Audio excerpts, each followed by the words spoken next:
పహల్గామ్ ఉగ్రదాడితో భారత్ పాకిస్తాన్ల మధ్య తీవ్ర ఉద్రిక్తతలు నెలకొన్న నేపథ్యంలో కేంద్ర ప్రభుత్వం పలు రాష్ట్రాలను అప్రమత్తం చేసింది. రేపు దేశవ్యాప్తంగా సివిల్ డ్రిల్ చేయాలని కేంద్రం అన్ని రాష్ట్రాలకు ఆదేశించింది. యుద్ద సమయంలో పౌరుల భద్రత సన్నద్దతపై రేపు మాక్ డ్రిల్స్ నిర్వహించాలని కేంద్ర హోంశాఖ రాష్ట్ర ప్రభుత్వాలను ఆదేశించింది.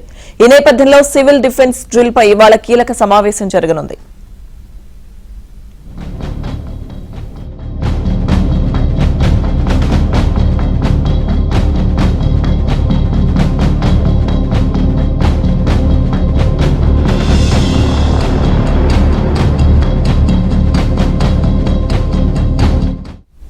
హోంశాఖ కార్యదర్శి గోవింద్ మోహన్ నేతృత్వంలో సివిల్ డిఫెన్స్ పై సమావేశం నిర్వహించనున్నారు.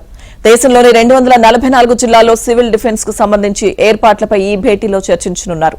ఈ సమావేశంలో వీడియో కాన్ఫరెన్స్ ద్వారా అన్ని రాష్ట్రాల చీఫ్ సెక్రటరీలు, సివిల్ డిఫెన్స్ విభాగాధిపతులు పాల్గొనబోతున్నారు.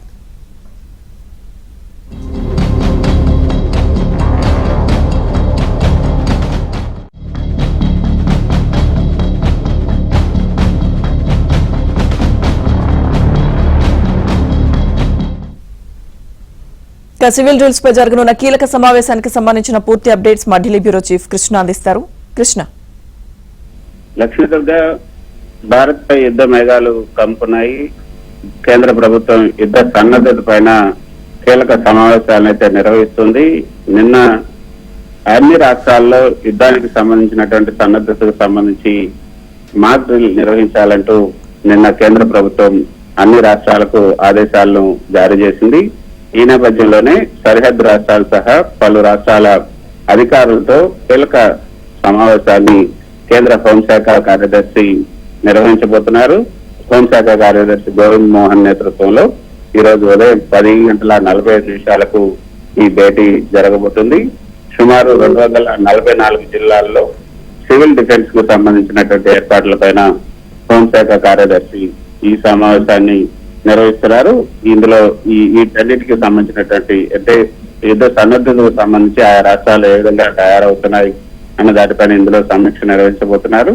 ఈ సమీక్ష సమావేశంలో వీడియో కాన్ఫరెన్స్ ద్వారా ఆయా రాష్ట్రాలకు సంబంధించినటువంటి ప్రధాన కార్యదర్శులు, అదేవిధంగా సివిల్ డిఫెన్స్ కు సంబంధించినటువంటి ఆ విభాగాలకు సంబంధించినటువంటి అధిపతులు, సంబంధిత అధికారులు ఈ సమావేశంలో పాల్గొనబోతున్నారు.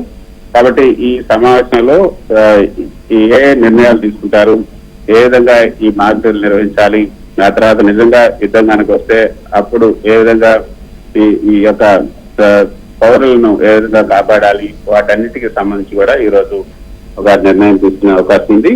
ఇది ఒక కీలక సమావేశం అని చెప్పొచ్చు. అయితే మరోపక్క కేంద్ర ప్రభుత్వం కొద్దిసేపు క్రితమే ఒక కీలకమైనటువంటి ప్రకటన చేసింది.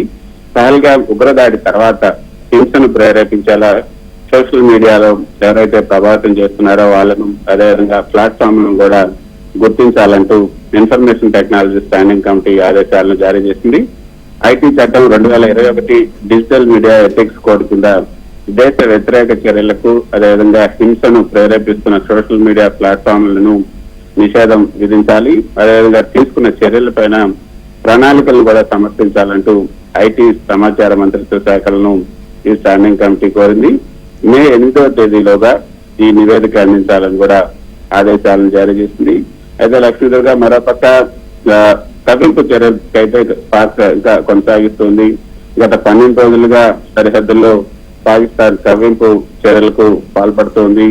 కాల్పుల విరమణ ఒప్పందాన్ని యథేచ్ఛగా ఉల్లంఘించి కాల్పులకు పాక్ రేంజర్లు తెగబడుతున్నారు. గత రాత్రి కూడా సరిహద్దుల్లో పలు చెక్ పోస్టుల సమీపంలో చిన్న ఆయుధాలతో పాక్ రేంజర్లు కాల్పులు జరిపారు.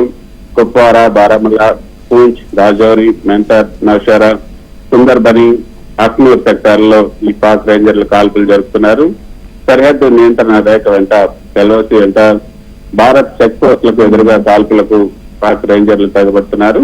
అయితే పాక్ రేంజర్లకు తగిన రీతిలోనే భారత్ సైన్యం బదిలిస్తుందంటూ డిఫెన్స్ విభాగం ఈ రోజు విడుదల చేసినటువంటి ప్రకటనలో పేర్కొంది.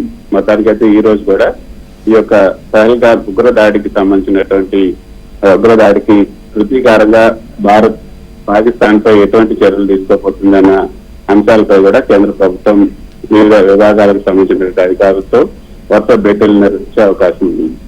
Lakshmi Durga. Okay, thank you Krishna.